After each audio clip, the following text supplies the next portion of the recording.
Eh ben, bonjour Cyril. Bonjour Cyril, Comment ça va? ça va et toi? Oh, écoute, on essaie. C'est vrai qu'on a eu un peu une petite absence, mais on revient en force. C'est surtout à cause de moi l'absence, hein. Je vais plaider coupable. Oh, c'est pas très grave. Et oui, merci à toi. Et on revient en force, et justement pour vous présenter Humanidine. Humanidine, alors c'est un jeu qui a été écrit par Willy Favre, qui a été édité en 2006 par le Septième Cercle. C'est un jeu de super-héros. C'est un jeu où on va faire des flics de super-héros, des super flics qui gèrent les problèmes de super-héros. Alors, bon, c'est un jeu qui a 20 ans, qui a sa propre esthétique.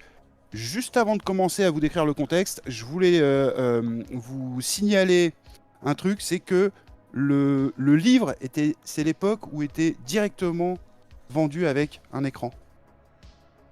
Ok. Hein. Tu vois, c'est pas mal, hein, pour le même prix. Euh, Surtout qu'il n'y a pas longtemps, je ne dirais pas qui, j'ai vu un éditeur qui avait quand même réussi l'exploit de vendre son livre de règles et de vendre l'écran séparé, les deux ayant le même prix. C'est-à-dire que l'écran vaut le même prix que le livre de règles. Ok. Je dénoncerai pas l'éditeur, mais c'est un gros éditeur, bravo à lui, félicitations. Bon, donc, Humanidine. Alors, les chroniques de San Sepulcro. Cherchez pas sur Google Maps, vous le trouverez pas. Donc, le contexte. Les super-héros existent depuis 60 ans sur Terre. Donc vous pouvez remonter dans les années 40, etc., où vous avez donc sans doute qui ont participé à la Seconde Guerre mondiale, un peu à la Captain America, etc.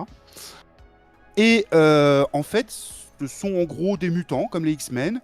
Ils font des trucs de super-héros pour la plupart, hein. Ils mettent un masque, ils combattent le crime, puis évidemment, il y a des super-vilains, ils s'affrontent, et même leur existence est reconnue par l'ONU, qui en accueillent parfois dans leur assemblée pour conseil, dans genre les super pontes, les super Superman balèzes et tout. Eux, on les reçoit à l'ONU et tout.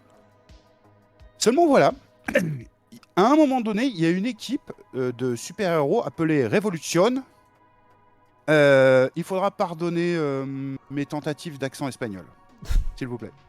Parce que beaucoup de choses vont se passer entre la Californie et le Mexique, donc. Et donc, ce groupe de super-héros Revolution a décidé de s'attaquer aux divers dictateurs du monde, et notamment au Mexique. Dans l'histoire, apparemment, voilà, il y a le Mexique. Et s'est produit ce qu'on a appelé l'incident Cortez. C'est-à-dire qu'il y avait une plateforme d'armes nucléaires qui voulait essayer de combattre Revolution. Il y a eu bagarre, je vous la fais vite, hein, parce que c'est pas ce qu'il y a de plus intéressant. Et patatras, incident nucléaire, le Mexique s'en prend plein les dents, les végétaux commencent à muter, les animaux aussi, enfin bref, ça a l'air... C'est pas la joie. Et donc, il y a à nouveau une décision de l'ONU. Une décision de l'ONU qui va consister à dire la Basse-Californie devient Madre Selva, je l'ai bien dit, j'espère, et c'est une sorte d'État indépendant dont la capitale devient San Sepulcro. Et on invite les États à y envoyer ce qu'on appelle les masques. Les masques, en gros, c'est les super-héros. On dit, voilà, les États, allez-y, envoyez vos super-héros. On va tous les mettre là-bas pour éviter ce genre de gros incidents et puis leur dire, bah voilà, la loi vous impose plutôt de vivre là-bas. Alors je vous rassure, tous les États ne font pas ça. Les Russes ont gardé leur masque. Mais bon, pour gérer cette concentration de super pouvoirs au même endroit, on a créé Humanidine, c'est-à-dire une agence de police pour gérer les problèmes mutants humains et mutants mutants, en gros. Et en gros, c'est ce que les PJ vont jouer. C'est-à-dire que vous allez jouer, comme on peut le voir si vous le voyez dans la couverture, c'est-à-dire un flic, mais avec des super pouvoirs, qui va gérer les problèmes de super-héros qui volent et qui se battent contre les super-vilains. Rajoutez à cela qu'il y a un gros aspect chamanique qui permet de déplacer l'agence Humanidine vers un plan interdimensionnel qui s'appelle le temps des rêves. Et vous avez plusieurs sections que vous pouvez jouer dans la police Humanidine. Je cite en vrac, vous avez donc le service alpha, bon ça c'est plutôt l'administratif, vous avez la section, c'est-à-dire là c'est plutôt les enquêteurs, ça s'appelle juste la section, vous avez dans cette section l'unité Blitz, qui est en gros leur GIGN d'intervention, leur SWAT quoi. Vous avez l'unité médic avec donc pour tout ce qui est recherche scientifique, parce que là les autopsies sont quand même un peu plus compliquées quand on sait qu'on peut avoir à peu près n'importe quel pouvoir qui a pu tuer la personne. Alors à noter, je l'ai à peine feuilleté, hein, celui-là. C'est l'extension qui est sortie qui s'appelle Les Nouveaux Russes. Qui donc effectivement décrit la Russie, décrit les éventuels Russes de San Sepulcro et qui décrit aussi les terres parallèles. Et je tiens à rajouter à ça, 7e Cercle avait fait aussi une extension gratuite qui s'appelle Wonderland pour décrire Londres. Et à une époque, et ça a été les seuls à faire ça, ils ont créé une bande, comment dire, une bande originale. C'est-à-dire que c'était des MP3 avec un lecteur sur un site. Et il me semble que c'est pour Humanity, et je suis à peu près sûr que c'est pour ce jeu-là. Ou alors bon, c'était beaucoup de techno, c'était beaucoup de... Voilà. Et ils ont mis des MP3, c'est-à-dire la musique d'ambiance officielle du jeu pour Humanity. Bon. Avant d'attaquer le système de règles, est-ce que tu as des questions ? Oula, plein, mais pas forcément sur l'univers. Mais non, je pense que j'y reviendrai après. C'est beaucoup de trucs sur l'esthétisme. Ah, c'est effectivement, Euh, c'est un jeu qui a son identité graphique, hein. C'était l'époque où on commençait à faire des jeux de rôle sapin de Noël. En quelle année c'est sorti? 2006. Bah, tu vois, je trouve ça bizarre pour un jeu de super-héros, mais ça on y reviendra peut-être après, de pas avoir pris l'esthétique comics. Oui, bah ouais, C'est vrai que quand tu regardes les photos, tu te dis pas que c'est du super-héros, quoi. bah, ouais, justement, c'est-à-dire que c'était un peu l'époque où tu pouvais avoir on est fin années 90, début 2000, on avait un truc, on avait beaucoup d'univers dark. C'est-à-dire nos super-héros étaient dark. Si tu regardes les séries qu'on avait, là, j'avais oublié le truc avec Jessica Alba, où en gros tout le monde est sapé en noir. C'est là qu'on commençait à sortir les films comme Underworld, où Ok. en gros tout le monde est sapé en noir. C'était un peu. Et quand tu regardes bien, bon, bah, c'est des bombes, hein, les nénettes, et le mec en pantalon long, en manteau long et tout. Un peu inspecteur qui en a vu passer des vertes et des pas mûres, tu vois. Ouais. Par contre, quand tu parles de super-héros, parce que Mhm. quand tu dis super-héros, ça a l'air d'être. Moi, dans ma tête, j'entends Superman et tout, des gens qui. Par exemple, qui aident d'autres personnes. Alors que là, de ce que tu me dis, s'ils sont envoyés dans l'état exprès pour eux, c'est qu'entre guillemets, ils sont problématiques. Ah oui, c'est qu'ils sont Ouais, problématiques, voilà. comme je te l'ai décrit. Bah, en fait, c'est pas ça, c'est que c'est toujours le même principe. C'est les super-héros, et ça, même dans les comics, c'est des gars qui vont faire la loi eux-mêmes, Ouais, d'accord. techniquement. Ils vont procéder à des arrestations eux-mêmes. Spider-Man va livrer les cambrioleurs déjà entoilés devant le commissariat. Donc, il n'y a pas de flagrant délit, voilà, machin. Donc, du coup, à la fin, bah, y a Matt Murdock qui les fait libérer parce qu'il n'y a pas de preuves. Voilà, voilà. C'est un classique des super-héros de mon enfance.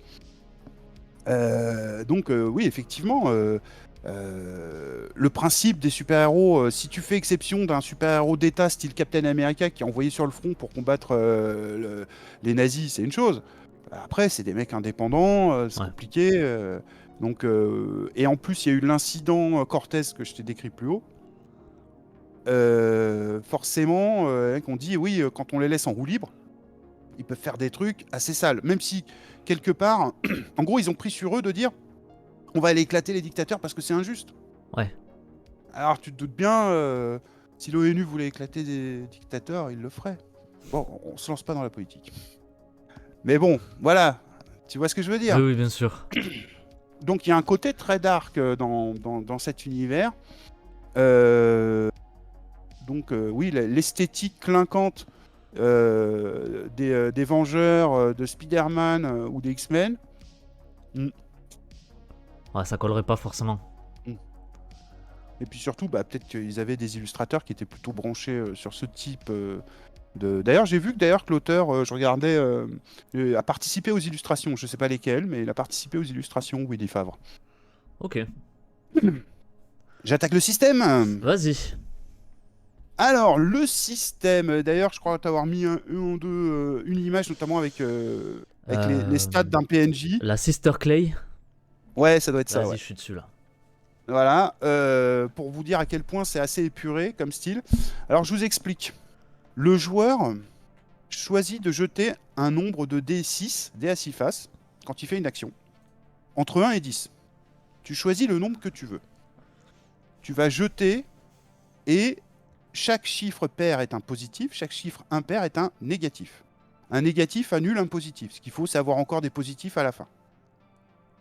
Mais les scores de talent et les potentiels, c'est-à-dire en gros les caras, les compétences, permettent d'annuler un négatif. Pas, par exemple, tu as 3 encore, bah, c'est-à-dire que tu peux annuler 3 négatifs sur un jet qui concerne, je sais pas, une prouesse physique, par exemple. Donc ça, c'est le cœur du système. Ouais. Tu rajoutes à ça 2 poules qui sont les passions et l'énergie. Alors, la passion, c'est un peu le cœur à l'ouvrage. Alors attends, je sais qu'il l'avait formulé, j'avais noté la page pour pas vous dire de bêtises. Page 35. Donc, la passion représente le karma, les sentiments, la confiance en soi, la chance. Et chaque point de passion peut permettre d'annuler encore un négatif, si tu n'en as pas annulé assez. Et les points de passion sont pas vraiment récupérés, sauf par du roleplay, en général, en gros. C'est-à-dire, un bon roleplay, tu regagnes des points de passion, etc. L'énergie, elle, et c'est ce qu'il y a de plus utile, ça représente la force vitale. C'est-à-dire, en gros, l'endurance, quoi. C'est quand tu utilises ta force intérieure, ta volonté pour dire c'est trop fort pour moi, mais je vais y arriver quand même. Et là, tu peux les dépenser pour créer des positifs. Ça veut dire, et ça se récupère en dormant. C'est-à-dire que quand tu dors, bah, tu récupères ton pool dès le lendemain matin. Donc, on ajoute à cela que les potentiels et les talents sont compris entre 0 et 6. Bah, ça veut dire qu'en gros, le joueur a une vraie stratégie, vu que c'est lui qui choisit le nombre de D6 qu'il lance, il a une vraie stratégie en fonction de ce qui lui est demandé. Ouais. Tu vois ? C'est-à-dire que est-ce que c'est pas plus intéressant de se dire j'ai très envie de réussir cette action et il me reste encore des points d'énergie et j'ai 2 dans la stat. Bon allez, je jette 2 dés, avec un peu de bol j'aurai des positifs et si j'ai des négatifs je les annule par ma comp, tout simplement. Et après je créerai des positifs en cramant des points d'énergie, comme ça je suis sûr de réussir. C'est pas idiot comme système, hein.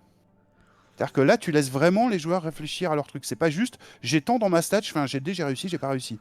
Tu fais vraiment de la gestion de points. Et j'ai trouvé que c'est pas idiot. Alors, autre chose, une dernière petite chose, c'est quand le PJ reçoit autant de blessures que son potentiel de corps, il est hors jeu. Et j'ai cherché, j'ai pas trouvé les règles pour dire à quel moment on est mort, vraiment mort. Ok. Est-ce que c'est laissé à l'appréciation du MJ qui peut dire bah écoute, j'ai envie que mon jeu ce soit un jeu de super-héros et que bah les super-héros on a beau les tuer 30 fois à la fin, l'auteur trouve toujours un moyen de les faire revenir. Ou alors est-ce que tu peux choisir de dire ah non, ce sera vraiment un jeu d'arc et hors jeu, ça veut dire coma, éventuellement mort si on prend pas soin de toi et puis basta quoi. Ok. Après, ça peut aussi être la situation qui l'a fait tomber à 0. Tu le fais sur le moment. Tu choisis quoi. Donc voilà. Alors, je tiens à dire, ça fait partie de cette... tu vois, c'est l'époque où j'étais un peu comme toi, je m'achetais beaucoup de jeux et puis je pouvais pas tout masteriser. Et en fait, c'est un jeu que, que j'ai lu une première fois, que j'avais relu, mais que j'ai jamais pu masteriser. C'est-à-dire que j'ai jamais, parce que j'ai toujours autre chose à faire, toujours trop d'autres jeux qu'on me demande ou des jeux que je fais jouer, mais que voilà que je garde et que je me dis un jour je proposerai sans doute à mes joueurs. Ouais. Mm. Voilà. Alors, déjà, j'ai une question au niveau système. Tu dis que bon, Mm. tu trouves le système très malin, mais là, dans ton exemple, si tu fais une action où tu as un talent à 2, ben, tu vas jeter 2 dés et après tu vas dépenser les points de chance si ça marche pas. Mais du Mm. coup, à partir du moment où tu as tu as compris comment ça marchait, est-ce que dans d'autres situations, tu vas jeter autre chose que 2 dés si Bah, tu as une carac à 2? euh, Bah oui, parce que par exemple, imagine tu as besoin d'obtenir un certain nombre de positifs. Tu as besoin d'obtenir 3 positifs. Ah d'accord, il y a donc... Ouais. Et t'as rien. Et t'as rien, tu vois. Alors tu commences à réfléchir et tu te dis, bon, qu'est-ce qui se passe si je fais un gros échec critique? Et qu'est-ce qui me reste comme point pour les annuler? Tu vois? Et Ouais. tu dis, bah peut-être ça vaut le coup de balancer d'idées, parce qu'avec un peu de bol, je vais faire l'action d'éclat de ouf. Tu vois? Je vais réussir le tir de sniper alors que c'est la première fois que j'utilise une arme à feu. C'est pas toujours, c'est pas toujours bien ce genre de jeu. Je me souviens que quand j'avais joué à la nouvelle version de Torg, j'avais énormément reproché le fait qu'il y a tellement de cartes, de tokens pour corriger ton jet de dés qu'à la fin, ce qui est écrit sur ta feuille veut plus rien dire. Tu peux réussir un truc, tu pouvais réussir un tir de sniper meilleur que le mec des forces spéciales qui joue à côté de toi, alors que t'es prof d'université. Maintenant, dans Humanity, comme tu joues des super-héros, c'est beaucoup plus acceptable. Parce que, au-delà du fait que là, je te prends le gars du mec qui fait un tir, mais peut-être que à côté de ça, il a des pouvoirs tellement balèzes, c'est à moitié, c'est Hulk, bon, ouais, tu vois, de toute façon, il fait déjà des trucs extraordinaires, tu vois. Donc, dans l'ambiance, ça, je trouve que ça passe mieux. Ok. Et là, je vois que du coup, dans la Sister Clay que t'as mis, Mhm. il y a le talent change forme. Ça veut dire que pour utiliser tes pouvoirs, ils sont pas acquis. T'es obligé quand même de réussir un jet. Alors, de ce que j'ai lu, non. Mais si tu fais un... Non, non, tes pouvoirs, tu les fais. Maintenant, c'est si tu les confrontes à quelqu'un. D'accord. Tu vois, c'est genre, je prends... parce que en gros, Sister Clay, je crois que c'est un gros... Elle est capable de se transformer en slime, en fait, en gros. Hein. Ouais. C'est change forme, je crois que c'est ça. J'ai j'ai pas relu entièrement les stats des PNJ non plus. Et en gros, c'est que se passe-t-il si elle se met en slime pour emprisonner quelqu'un pour qu'il bouge plus? Bah, il y a une opposition pouvoir contre D'accord. le corps du mec. Ok. Et les pouvoirs, ils sont listés ou Oui, il y a une t'as... liste. Alors, il y a une liste, mais bon, je crois qu'elle sert surtout à titre d'exemple. Hein. Ouais, voilà. Après, Donc, si t'as tu peux jouer envie avec le de faire un système. truc un peu... voilà. Je me souviens plus si j'avais lu des prérequis par rapport à l'origine des pouvoirs ou si c'est en gros tout le monde a des mutations. Je crois pas, parce que je pense qu'il y a des gens aussi, leur mutation c'est d'être des super génies, donc ils se sont créés l'armure d'Iron Man, tu vois. Ah, ok. Tu vois, c'est voilà.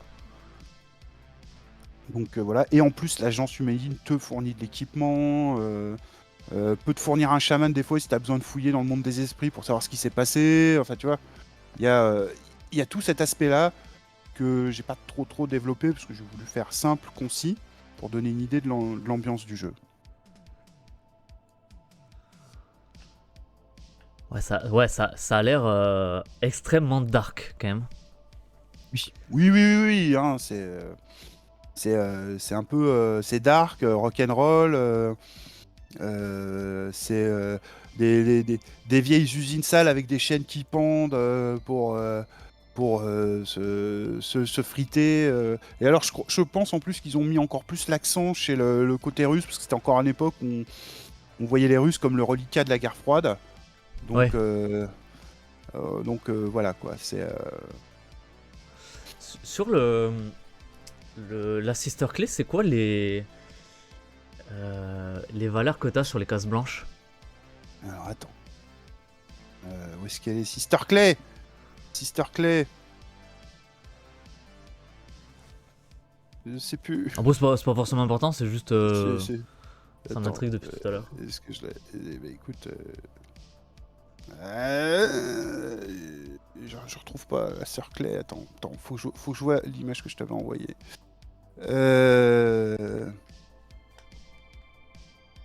Alors, il me semble que c'est justement la façon. Attends, sortir la feuille de perso. Qui évidemment n'est pas pareil parce que là c'est un PNJ. Il me semble que c'est l'énergie, la passion. Le troisième truc, ça doit être un truc du style. Attends, fais voir comment elle est faite. Tac tac, souplesse, tac tac tac. C'est une bonne question, le troisième. Non, je pense que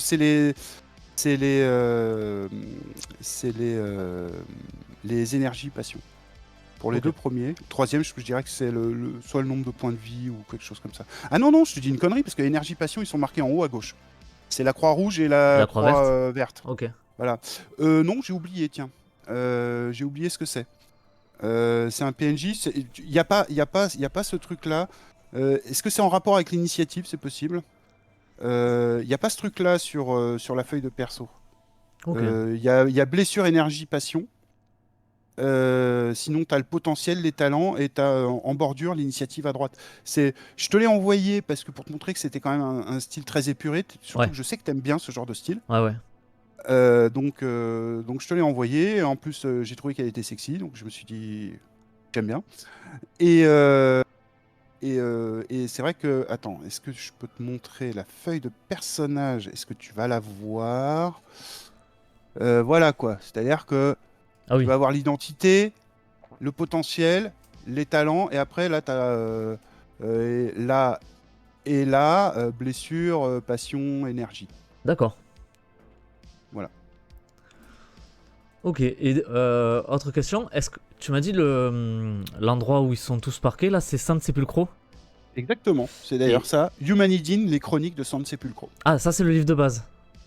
Ça, c'est le livre de base. Ah oui, Wonderland c'est un Human- supplément et les Nouveaux Russes c'est un supplément. Exactement. D'accord. Wonderland, c'est le supplément sur Londres, et évidemment, les Nouveaux Ouais, Russes, ouais. c'est un supplément. Voilà. Humanidine, le livre de base, c'est celui-là. Par contre, du coup, dans San Sepulcro, il n'y a pas de gens lambda? Si, il y en a. Bah, ici, il y en a, il y en a, il y en a, il y en a. C'est juste que il y a. Comment il y a les. C'est là où on a dit, bah, tout ce qui est super-héros, vous irez vivre là-dedans. Et puis, bah, les gens, ils voient qu'ils ont plein de super-héros partout. Ok. Ce qui peut être sympa, parce que, bon, bah, quand il y a un incendie, t'as un mec qui vole pour venir te récupérer. Oui, c'est sûr. Tu vois. Et qui peut être compliqué quand deux types se battent en se lançant des immeubles à travers les dents. Bon, ben, et il reste là. Ah, officiellement, oui. Ceux qui peuvent éventuellement se barrer peuvent être pourchassés. Et comme je te l'ai dit, il y a certains gouvernements, notamment la Russie, qui finalement, à la limite, ils ont envoyé ceux qui voulaient plus, quoi. Tu vois. Ouais. On imagine que les grandes puissances comme la Chine, c'est pareil, tu vois. Ou même des nations hostiles à la politique onusienne pouvaient dire bah non, nous on veut pas. Je me rappelle qu'en 2006, il y avait eu le 11 septembre, les Américains étaient dans le Moyen-Orient. Voilà, on imagine très bien qu'à l'époque, les Afghans et les Irakiens ont pas dit oh bah c'est pas de problème, on vous envoie nos super-héros. Ouais. Tu vois. Bah écoute, Donc très voilà. bien. Bon, je pense que tu te doutes, mais c'est pas du tout un jeu sur lequel je vais aller. Non, mais alors bon, écoute, hein, je pense que parce que j'ai pas développé l'aspect mystique, mais ça peut être une part qui pourrait te plaire. Sinon, par contre, au niveau des règles, le système en lui-même mérite réflexion. Ouais, non, mais ça. Pour être appliqué à d'autres jeux, peut-être, mais voilà. Après, c'est sûr que niveau super-héros, il y en a un que j'aime beaucoup. Du coup, je me vois mal aller chez un autre pour le système en tout cas. Et puis là, c'est une autre ambiance. Tu joues des flics super-héros qui surveillent des super-héros. Bon, il y a un setting. C'est-à-dire que c'est pas le jeu où tu vas dire je vais refaire DC Comics avec ça Oui, ou voilà, Marvel. oui, bien sûr. Tu vois, tu dis là, tu as vraiment un contexte qui est correctement décrit et si mes souvenirs sont bons, ça te laisse, je suis très sensible à ça, ça te laisse suffisamment de place pour la création, tu vois. Ok, ouais, je vois. C'est-à-dire que t'as pas la liste exhaustive des PNJ et c'est pas la peine d'en rajouter. Non, là tu dis ouais, tu peux rajouter un gang de super vilains, un gang de super héros, tu peux créer et ça c'est toujours sympa. Ok. Voilà. Bah écoute, très bien. Humanidine. Bah écoute, je le note dans un coin de ma tête, peut-être si je feuilleterai à l'occasion, si je le trouve. Si j'ai envie d'un truc très dark. À l'époque, il était à 30 € et l'écran était fourni avec. Je suppose que c'est plus édité. 7ème cercle, je crois que la boîte n'existe plus surtout. Elle a changé de nom. Mais effectivement, à l'époque, 7ème cercle, c'est eux qui faisaient vraiment d'excellents jeux. Malgré une mauvaise réputation, qui faisaient d'excellents jeux et qui ont commencé à faire des jeux un peu guirlande de Noël, quoi. C'est-à-dire très beaux. C'était plus des pages blanches avec 2 colonnes et quelques illustrations à droite à gauche. Là, tu avais vraiment tout un package et tout. La direction artistique était. Ils ont commencé à faire ça. Ils l'ont fait pour Yggdrasil, Keltia, Kuro, que je te présenterai peut-être, Kin, etc., etc. Ok. Voilà. Bah, très bien. Est-ce que tu es prêt à découvrir Weizen? Alors, de quoi ça parle? Vas-y, fais-moi rêver. Alors, déjà je te le montre. Ah, je sens l'appel de Cthulhu. Alors, c'est à premier abord, on pourrait dire ça parce que le jeu de rôle est sous-titré par de l'horreur scandinave. Alors, dans Weizen, on est dans le Nord mythique, au début du 19e siècle. Ce qu'ils appellent le Nord mythique, ça va être Finlande, Suède et Norvège. Et on va jouer ce qu'on appelle des enfants du jeudi. Les enfants du jeudi, ce sont entre guillemets des gens qui sont éveillés et qui arrivent à voir les créatures qui sont invisibles pour le reste des gens lambda. Les Weizen de base, donc comme j'ai dit, c'est des créatures du folklore nordique qui vivaient dans la nature, même côtoyaient les humains, sauf qu'à l'arrivée de l'industrialisation, certains ont décidé de se retirer et d'autres, se sentant menacés, ont décidé de s'en prendre aux humains. Au fur et à mesure, les Weizen ont perdu du terrain et donc ont tous décidé de se cacher. Et nous, on joue donc ces enfants du jeudi qui, depuis qu'ils ont vécu quelque chose de traumatisant, ont la capacité de voir ces créatures-là. Du coup, ils ont été contactés par une ancienne femme qui avait les mêmes capacités qu'eux pour relancer ce qu'ils appellent maintenant la société. La société, c'est un groupe de personnes qui sont chargées pas de combattre les Weizen, parce qu'ils ne sont pas tous forcément belliqueux, mais plutôt de résoudre les problèmes qui vont être liés à eux.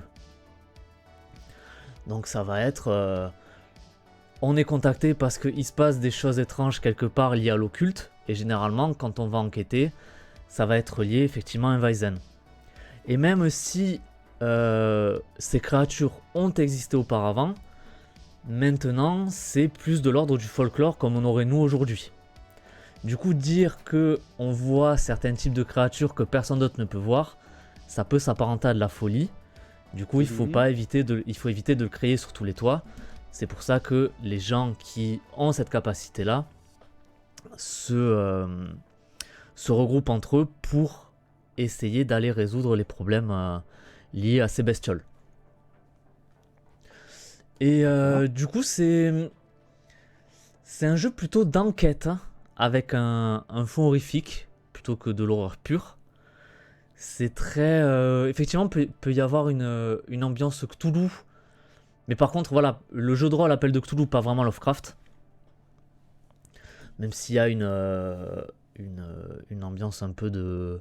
Enfin, il y a des règles pour gérer la terreur et un semblant de folie. Déjà, la santé mentale. Ouais, un peu, ouais, on pourrait dire ça. Déjà, par rapport au setting, est-ce que tu aurais des Des questions, Oui, des interrogations? déjà, il y a un truc parce que tu m'as dit début du 19e siècle. Si je regarde la couverture, le type, il est pas habillé en début du 19e siècle, hein. Il a bien en quoi pour Euh, toi? eh ben, moi, si tu me remontes bien, j'ai Vas-y. peut-être pas bien vu. Ouais, presque. Ouais, plutôt fin du 19e siècle et début du 20e siècle. Ah Parce ouais, tu que trouves? moi, début du 19e siècle, c'est Napoléon. Ah, peut-être. Donc, c'est. Voilà, déjà ça. Alors, quand tu dis les enfants, bon, j'imagine, on joue quand même des adultes. Ah oui, c'est l'appellation enfant du jeudi D'accord.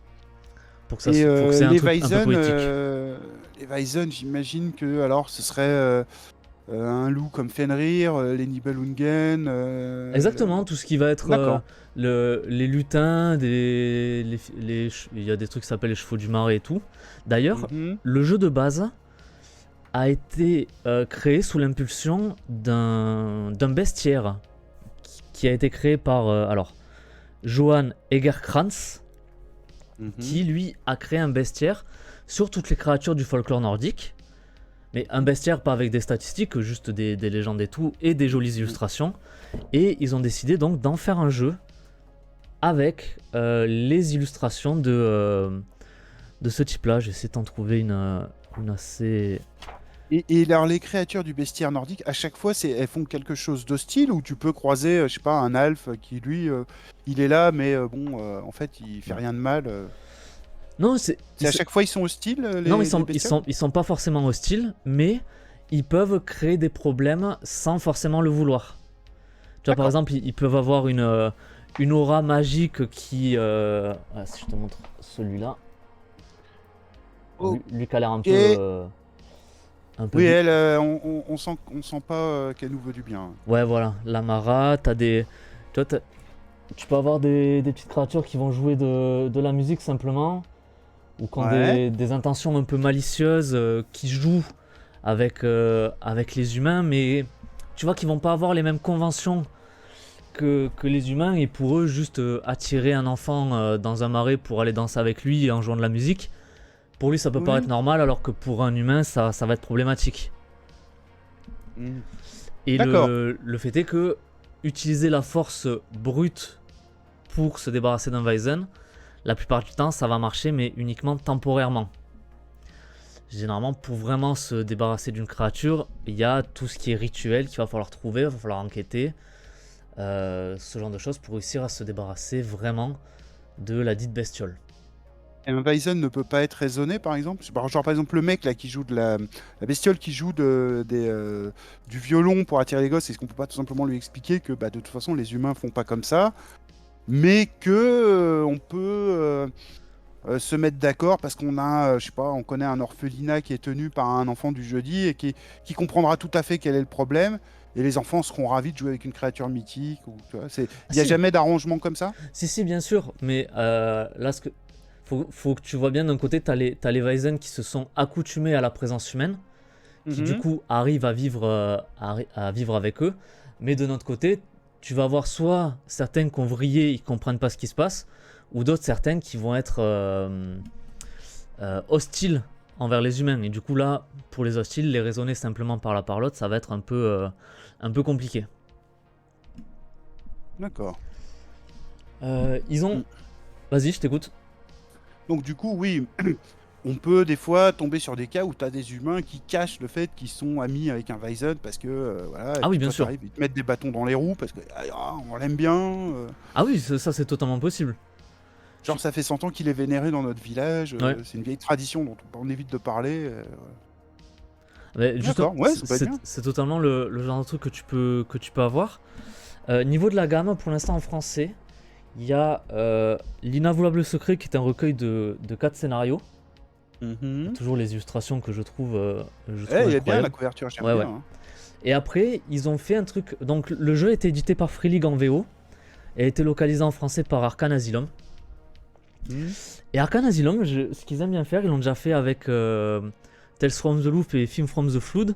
Ils localisent les jeux dans le folklore des pays là où ils le. Enfin, en France quoi. D'accord. Arkham Asylum fait des suppléments en France Et là, ils ont sorti ce qu'on appelle l'Alsace mythique. Avec donc des créatures, du folklore alsacien. Seul, entre guillemets, petit bémol, même si ce n'est pas vraiment un, c'est que du coup, les illustrations, c'est pas du tout le même rendu. Déjà, on parle d'Alsace, est-ce qu'il y a des bretzels dessinés? S'il n'y a pas de bretzel dessiné, déjà, il y a faute. Et il va me trouver un bretzel, il est fort, Il il est fort. y a des donuts. Ah, Il y a des donuts pas en pareil. pierre.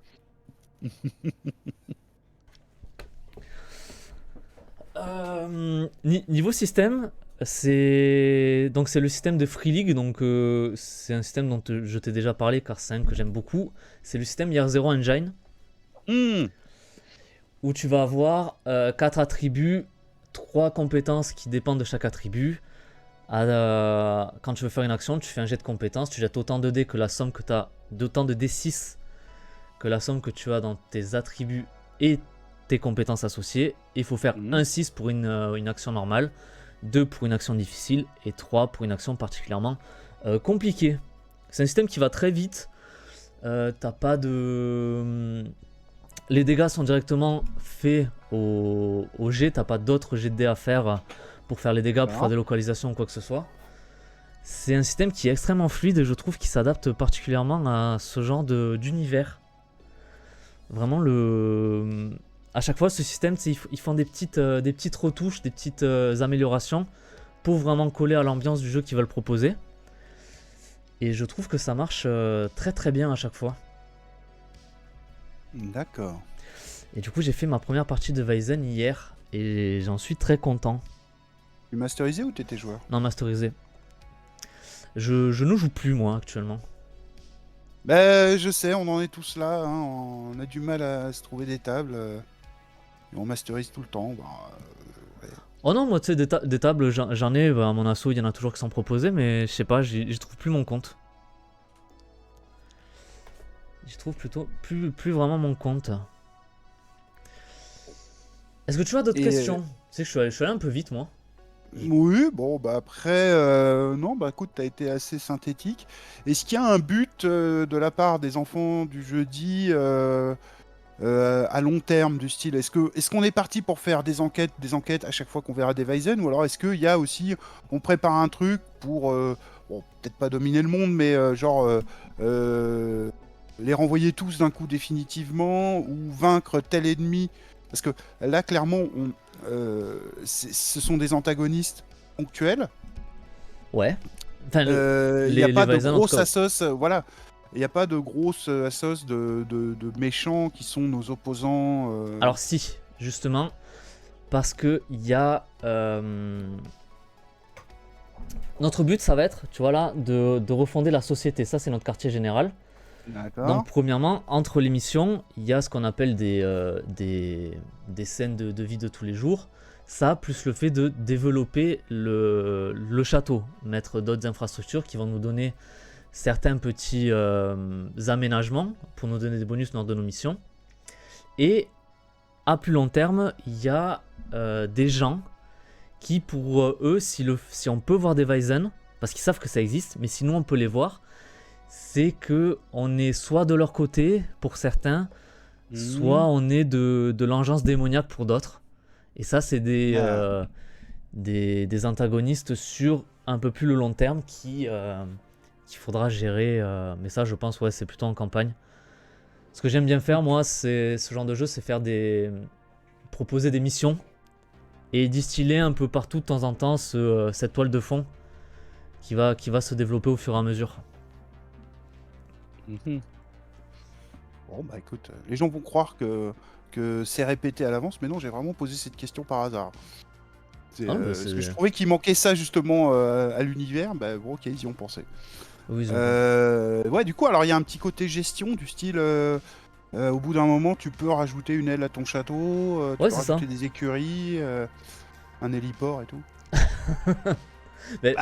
Les jeux de Free League, ils aiment bien faire ça, faire de la gestion entre guillemets, de la gestion de base. C'est un petit complément, c'est vraiment pas le cœur du jeu, mais ça reste un petit complément sympathique pour ceux qui veulent se développer, s'installer. Le château est situé dans une ville qui s'appelle Uppsala. Ah bah oui, tu m'étonnes. Et t'as avant de faire des enquêtes, t'as tout ce qui est phase de préparation, phase d'investigation avant d'aller sur le terrain pour aller, entre guillemets, chasser du monstre. D'accord. Le seul regret que j'ai, moi, sur ce jeu, c'est que cette bestiole-là, elle n'y est pas dedans. Vraiment, je suis déçu, je me suis dit, putain, c'est quoi ce truc? Et faudra attendre un supplément, apparemment. Bah après, si tu as accès au fameux bestiaire qui a été édité par celui qui a inspiré ce jeu-là, peut-être tu peux le trouver dedans. Ouais, après, je pense s'il se trouve facilement, ça doit être soit en suédois, soit en anglais. Et forcément en PDF, sinon j'ai regardé depuis que Weizen s'est sorti, le truc il a pris niveau prix, il a pris une sacrée hausse. Ah ouais. Ah ouais, après. Bah il doit être content le mec. Ah oui, non mais oui, c'est sûr. Bah, c'est tant mieux pour lui, surtout que ses illustrations, Bah, vraiment, s'y attendait pas. ses illustrations sont magnifiques. Hein. Non, bah ok, d'accord. Et les enfants du jeudi, ils ont juste accès à du matos et une bonne organisation. Alors est-ce qu'ils ont des facultés particulières de temps en temps, t'en as un qui a une super force ou un qui voit à travers les murs. Non, il n'y a pas de pouvoir particulier de ce genre. Déjà, niveau organisation, le jeu débute où les joueurs sont en train de remettre en place la société. La société n'est pas mise, donc dans le château, il n'y a quasiment rien. Ils ont récupéré le château, c'était pas une ruine, mais il était laissé à l'abandon. Ils sont en train de le remettre en état. Et il y a ce qu'on appelle des... Alors attends, je vais essayer de te retrouver le terme exact. D'ailleurs, je vais pouvoir te montrer la fiche de personnage qui est très classe, je trouve. J'aime bien ce genre de... Ouais, c'est en 2 pages, ok. Ah non, ça c'est la feuille du château, justement. Des améliorations qu'on vient rajouter dessus. D'accord, ok. Ah oui, il y a des dons et des défauts. Les dons et les défauts, c'est... Il n'y a pas de point de vie dans le jeu, il y a des états. Il y a des états physiques et des états mentaux. Par exemple, en état physique, il y a épuisé, endolori et blessé. Et quand tu en as 3 et que tu te reprends une blessure, tu deviens brisé. À partir du moment où tu as eu des états, à la fin de la session, tu vas faire des jets qui vont te donner des dons et des défauts. Et les dons et les défauts, ils peuvent être soit permanents, soit définitifs. Soit permanents, soit temporaires, pardon. Et les dons, ça peut donner des petites particularités, pas surnaturelles, mais comment dire, hors du commun, qui vont te permettre, une fois par séance, de l'utiliser et de te surpasser. Comme quoi, par exemple? Attends, j'essaie de t'en trouver.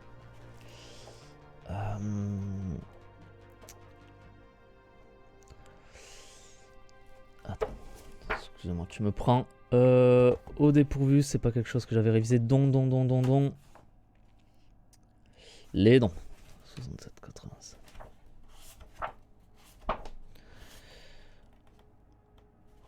Hop.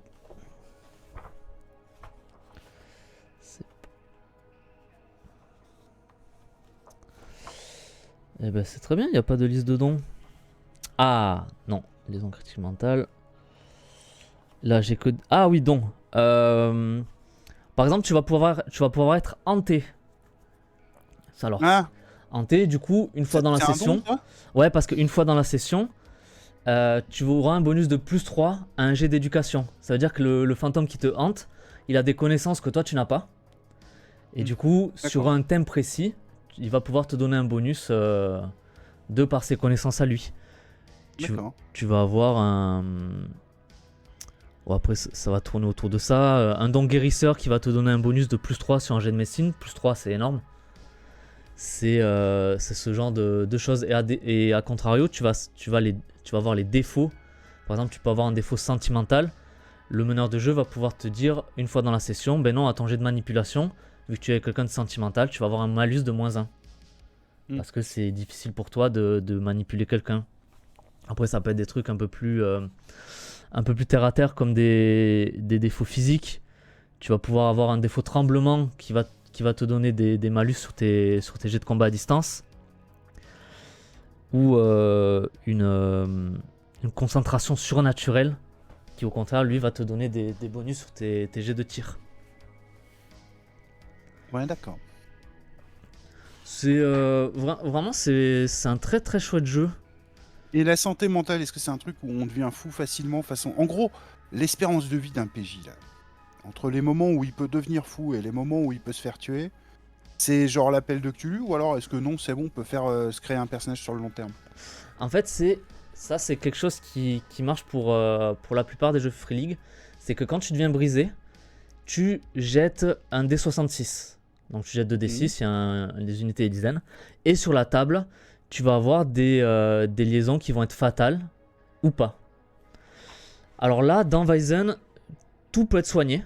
Tu as une limite de temps, mais tout peut être soigné. Par exemple, tu peux avoir un poumon perforé.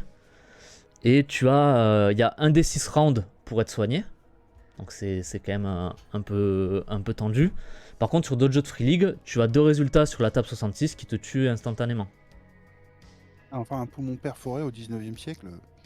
Ouais, c'est... Hein c'est... Bah écoute, ça marche. Et par Ouais, contre, tu vois, écoute, plus tu te prends des grosses blessures, plus tu vas avoir un don qui va être important. Si tu vois, t'es passé vraiment à côté de la mort. Et c'est ça qui va te donner un don qui va pouvoir développer ton personnage. Ah, quand même. Ouais, d'accord. Et la folie, on devient fou facilement ou alors ça... Non, pareil, tu vois, c'est des petites accumulations de défauts. Tu vas voir sur les liaisons critiques mentales, tu vas pouvoir devenir paranoïaque. Tu vas pouvoir avoir être fanatique, une confiance en soi qui va diminuer grandement.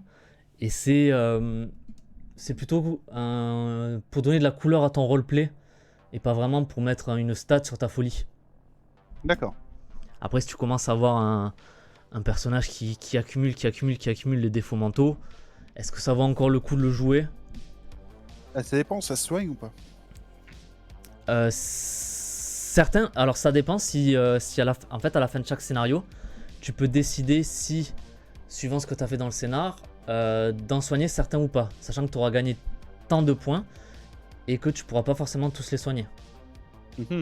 Par exemple, si tu gagnes des défauts et des dons, tu vas pouvoir perdre des points pour décider de garder tes dons. Par contre, les points que tu vas perdre, c'est des points que tu pourras pas utiliser pour éliminer tes défauts. Les points que tu vas perdre, ça... Oui, d'accord. C'est bon? Ouais. Voilà, D'accord, c'est une petite bascule comme ça. À la fin, il faut décider comment tu veux faire évoluer ton personnage. Bon, bah, si t'as la main dessus, c'est pas plus mal. Ah oui, non, bien sûr. Ok, bah écoute, moi je n'ai plus de questions, votre honneur. Et ben voilà. Ah bah c'est bien, ça faisait longtemps. Bah oui, hein, ça faisait longtemps, hein, je sais que ça a surtout été de ma faute, mais... Non, mais c'est pas... Voilà, mais... T'inquiète pas. On est de retour, J'espère qu'on n'a pas fait trop long cette fois-ci. Non, on est à 48 minutes. Oh, bah voilà, j'avais promis qu'on ferait court. On va pouvoir... Tu joues à des trucs en ce moment? Eh ben je joue je joue toujours mon perso à KOF une fois tous les 2 mois et je démarre un nouveau perso dans Vampire la Mascarade.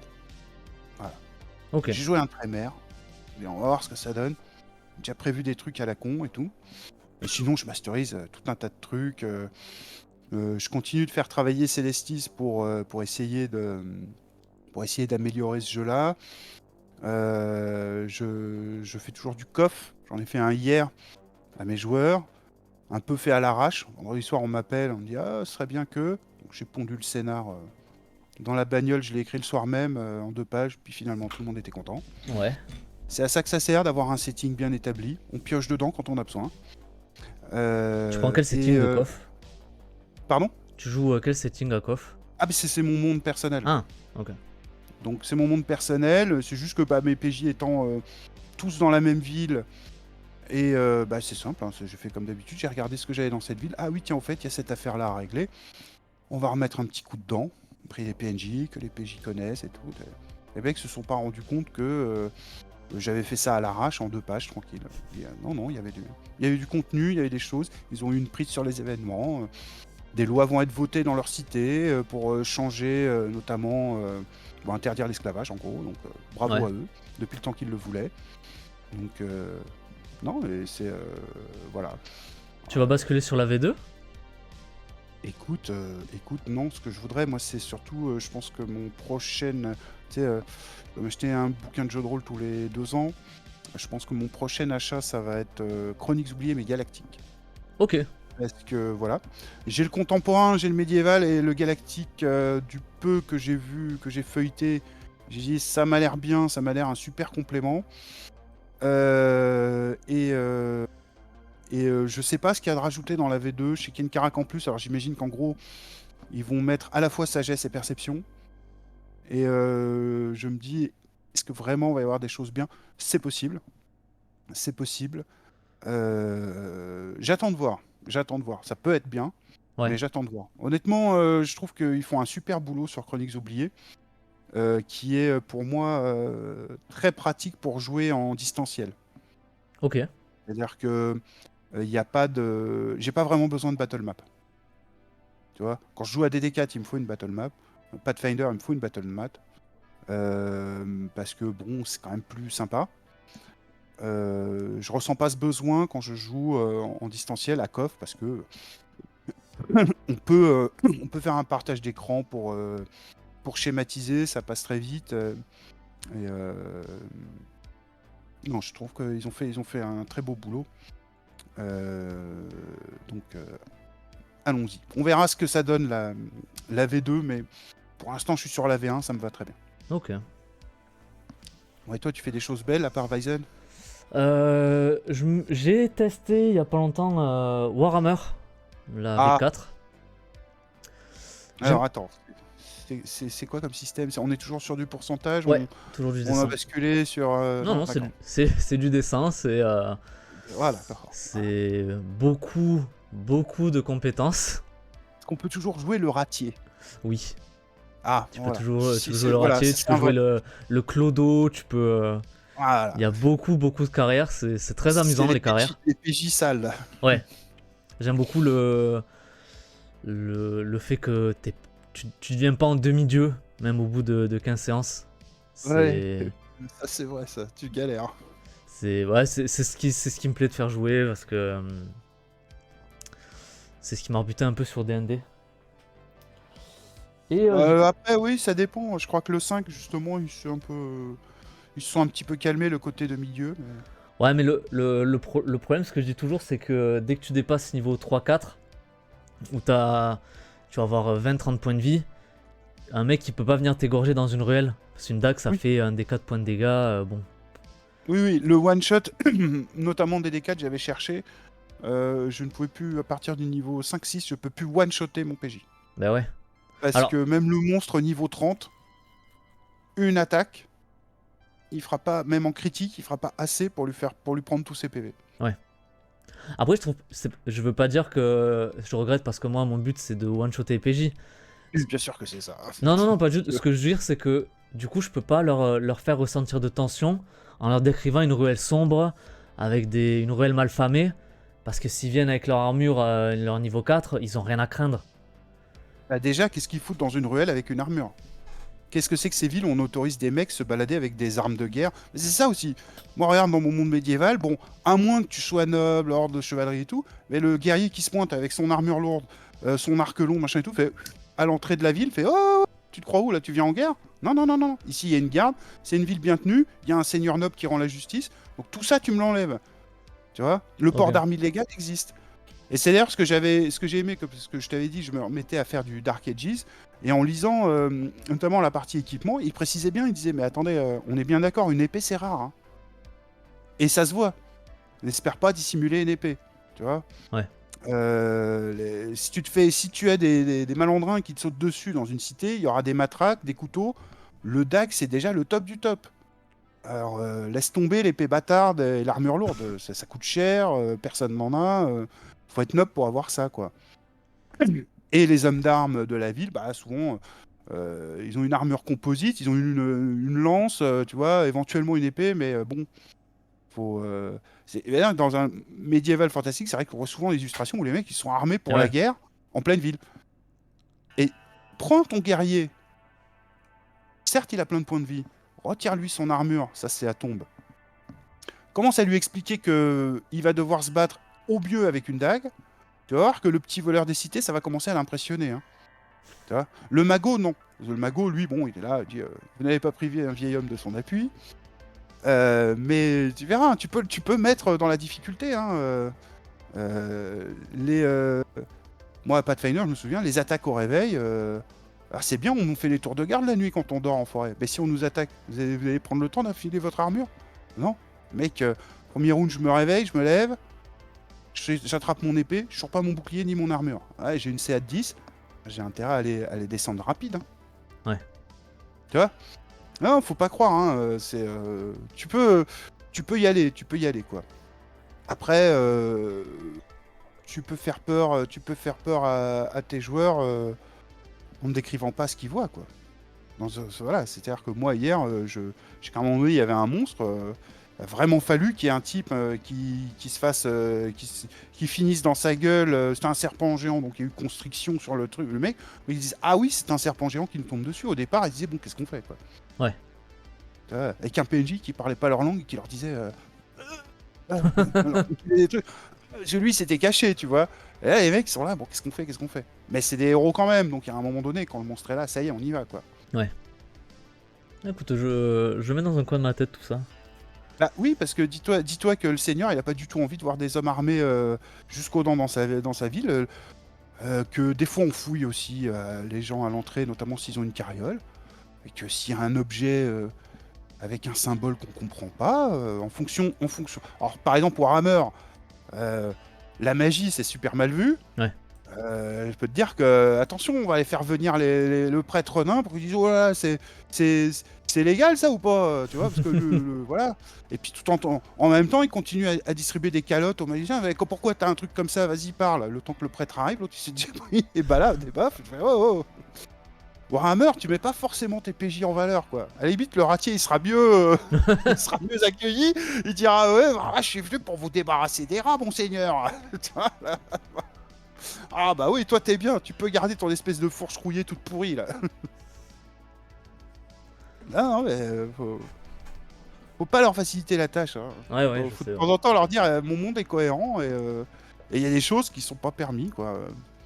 C'est un peu comme si tu te baladais avec ton FAMAS en plein pareil. Bon bah à un moment donné, la police va te dire mais pourquoi? Elle va dire ah, c'est pas bien. Je comprends. Enfin bref. Donc voilà. Bon. Écoute, on arrive gentiment à l'heure là, donc très bien. Bah voilà, on a fait un petit plus. Voilà, petit plus de discussion. Vous pouvez réagir en commentaire, dire si vous aussi vous avez des petites idées pour aider Cyril à empêcher ses PJ de devenir des tueurs de Dieu. Donc, comment leur pourrir la vie pour bien leur faire peur avec un simple mec, avec une vieille dague rouillée dans une ruelle où on ne voit rien. Bah, déjà, lui peut voir dans le noir et pas les PJ. Déjà, rien que ça, tu fais des trucs. Allez-y, donnez des idées, on commentera. Ça marche. Bah écoute Cyril, merci.